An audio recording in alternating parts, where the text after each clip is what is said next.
Frantz Fanon wrote a book so dangerous that France banned it the same day it published. While dying of leukemia in 1961, this black psychiatrist created something that turned college students into revolutionaries, got smuggled across borders and hollowed out Bibles, and made the CIA put him on a watch list. He raced against death to finish one final message to the colonized world. Your chains are in your mind. Violence will set you free, and your oppressors are more terrified of you than you've ever been of them.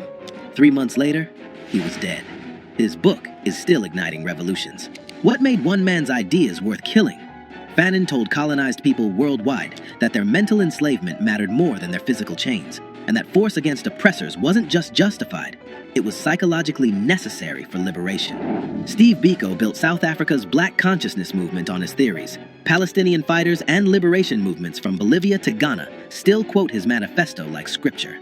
They couldn't kill his ideas, and by the end of this video, you'll understand exactly why empires still fear a dead man's words. But to understand why those words detonated across the world, you need to see where the explosion started. July 1925, Fort-de-France, Martinique. Frantz Fanon was born into a middle-class black family on a Caribbean island that looked like paradise, but functioned as a psychological prison. His parents scraped together money to send him to Lycée Victor Schellcher, the island's elite school. But what happened in those classrooms was calculated violence. Every morning, black children stood and recited "Our ancestors, the Gauls," memorizing French kings and European battles, while their actual ancestors lay in unmarked graves on sugar plantations. When young Fanon spoke Creole French, teachers scolded him for not using proper French. Speak Creole? Primitive. Mention African history? Ignorant. Only French mattered. French language, French heroes, French culture. One teacher refused to participate in this erasure. Aimé Césaire had just created the Negritude movement, teaching that black identity was power, not shame. He planted seeds in Fanon's mind about pride and resistance, but seeds need fire to grow. 1940, Vichy fascists seized control of Martinique after France fell to Hitler. Suddenly, French racism wasn't polite anymore. It became official policy. Fanon, 15 years old, watched the mask slip off. The civilized colonizers revealed themselves as brutal oppressors who had always been there, just hidden behind promises of equality. Fanon was 15 when he watched French civilization reveal its true face. 2 years later, he volunteered to die for it. At 17, Frantz Fanon joined the Free French Army in 1943, believing he was fighting for liberty and human dignity. He fought in the forests of Alsace, took shrapnel near Montbéliard, earned the Croix de Guerre for courage under fire. French officers pinned medals on his chest, then barred him from their mess halls because of his skin color. When Germany finally surrendered, Charles de Gaulle ordered every black soldier removed from formations entering German territory. France's victory parade couldn't have black faces visible in the photographs. The men who bled for France had to watch from the sidelines as white soldiers took credit for their sacrifice. Fanon wrote his brother Joby from Europe, "I've been deceived, and I am paying for my mistakes. I'm sick of it all." That letter marked the death of one Frantz Fanon and the birth of another, a man who would spend his life diagnosing and destroying the psychological machinery of white supremacy. Before we continue with how Fanon transformed his rage into the most feared revolutionary text of the 20th century, if you believe these stories of black intellectuals who terrified empires need to be heard, subscribe to Black Stories Untold. We're exposing the thinkers they tried to silence and the truths they spent millions covering up. Now, back to the video. 1947. Fanon entered medical school at the University of Lyon to study psychiatry. In Lyon's hospitals, he treated North African immigrant workers, Algerian men suffering psychological breakdowns that French doctors diagnosed as proof of racial inferiority. Colonial psychiatrist Antoine Perrault published papers claiming Algerians had underdeveloped frontal lobes and were mentally primitive, medical degrees used to justify oppression. Fanon recognized what others refused to see. These men suffered from the trauma of racism itself. Society was sick, but doctors blamed the victims. He wrote his doctoral thesis laying out exactly how colonialism manufactured mental illness, how white supremacy functioned as psychological warfare. His committee rejected it as too radical. So in 1952, Fanon published Black Skin, White Masks himself. The book exposed colonialism's deepest weapon, forcing black people to see themselves through white eyes. Split between two identities, never fully either one. Fanon watched it happen every day in his clinic. Black men staring in mirrors and seeing monsters. Algerian women scrubbing their skin raw, trying to lighten it. Patients who'd abandoned their birth names, their mother tongues, their entire identities, all for a chance at being treated human. But Fanon went further. He argued that liberation required recognizing this psychological split and refusing to perform for white approval anymore. Political revolution had to begin with mental decolonization, reclaiming the right to define yourself on your own terms. In Caribbean villages, people passed copies hidden in Bible covers. In African townships, students gathered in secret to read passages aloud. Why? Because Fanon said what no one else dared. The hate you feel when you look in the mirror, that's not yours. It was planted there. You're not sick. The system is sick. And you don't need anyone's permission to be free. That book exposed colonialism's playbook. But Fanon wasn't satisfied just writing about the disease. In 1953, he walked straight into its heart. November 1953, Frantz Fanon arrived in Algeria as head psychiatrist at Blida Joinville Psychiatric Hospital. The moment he stepped off the boat, he entered a nightmare. French colonists lived in stone houses with electricity and running water. Algerians lived in what Fanon described as a town on its knees, wallowing in mire. No lights, no infrastructure, systematic starvation. At Blida Joinville, Fanon revolutionized psychiatric treatment. He created cafe meetings where Algerian patients discussed their lives in Arabic instead of French. He established workshops for basket weaving and pottery, organized Muslim and Christian religious celebrations, started a patient-run newspaper. He was reconnecting people to their culture instead of forcing them to assimilate into French normalcy. But his patient roster revealed the true horror. French soldiers who brutalized Algerians during interrogations came to him with nightmares and psychological breakdowns. Algerian victims arrived unable to speak, unable to stop screaming. One French policeman sought treatment because torture had made him violent at home. He was battering his wife and children. The man didn't want to stop brutalizing Algerians. He wanted relief from the psychological cost so he could continue with a clear conscience. Fanon stared at an impossible truth. You cannot heal individuals in a society built on violence. November 1954. The FLN, or the National Liberation Front, launched coordinated attacks across Algeria, declaring war on French colonial rule.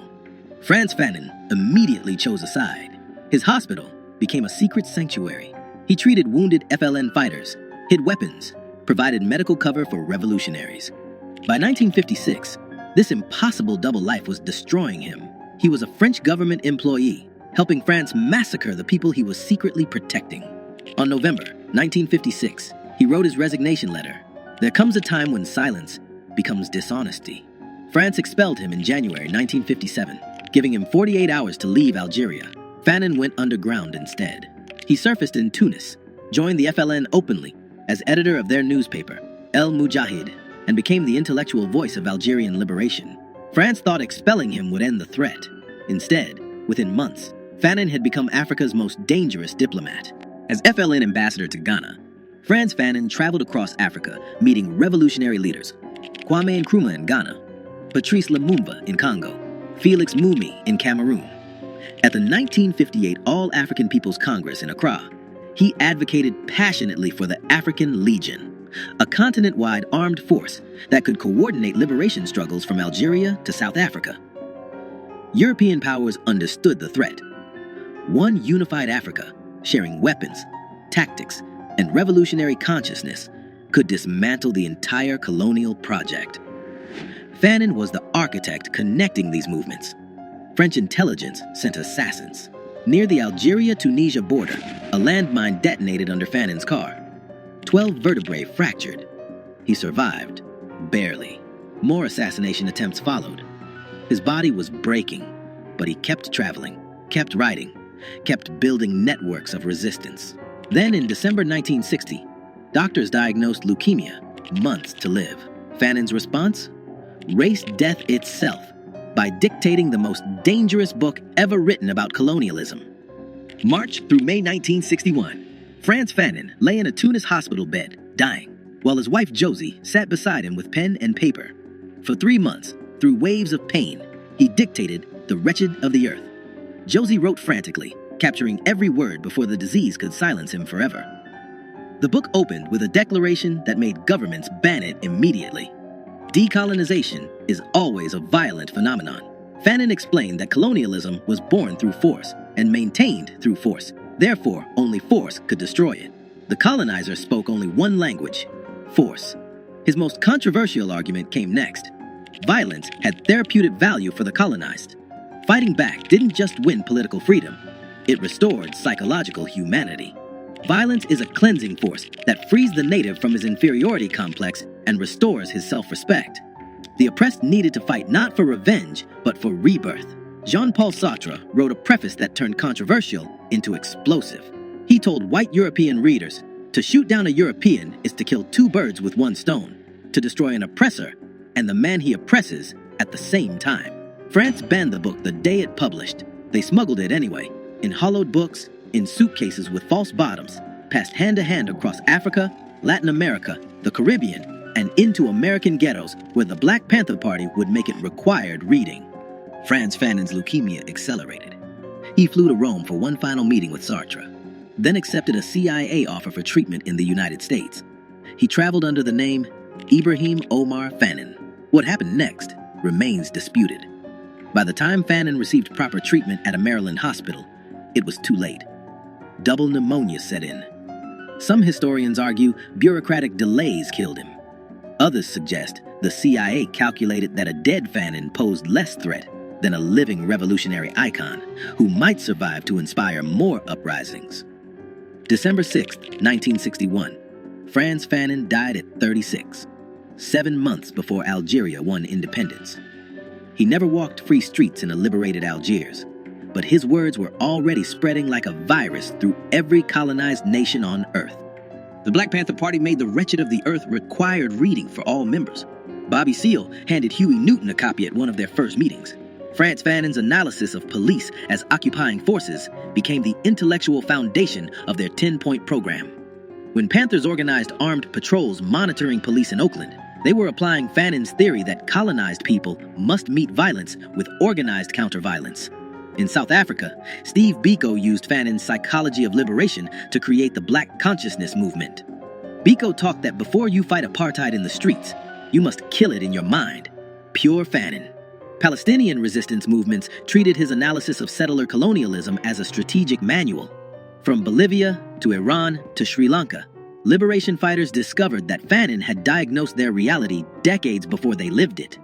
France still struggles with Fanon because he forces them to confront the torture, the massacres, the psychological warfare they disguised as civilization. American institutions fear him because his colonial analysis maps directly onto police brutality and systemic racism. When Ferguson erupted in 2014, protesters carried signs quoting a man who died in 1961. Critics argue universities sanitize Fanon, teach him as historical curiosity instead of living critique, strip away the call to arms that made him dangerous. But read him in prisons, at protests, in occupied territories, and his words still explode. The conditions he described haven't vanished. They've just rebranded. Frantz Fanon never commanded troops or held office.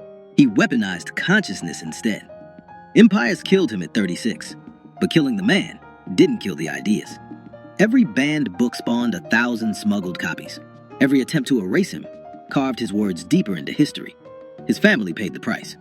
Josie Fanon carried his legacy through Algeria's messy independence, battled depression and alcoholism for 28 years, then died by self-destruction in 1989. But their children keep his foundation alive. Daughter Mireille runs the Frantz Fanon Foundation. Son Olivier leads the Frantz Fanon National Association. Fanon taught one lesson that still terrifies power. You don't need permission to be human. You don't need approval to be free. You have every right to take back what was stolen. And if they won't surrender it peacefully, take it by force. The most dangerous Black philosopher who ever lived. Dangerous because he loved oppressed people enough to tell them the truth. That truth still detonates in minds worldwide, teaching that liberation begins when you stop asking and start taking. If this story opened your eyes to the intellectual they tried to erase, subscribe to Black Stories Untold. Like this video, share it, and comment which dangerous truth teller we should cover next. Because they can kill the revolutionary, but they can't kill the revolution.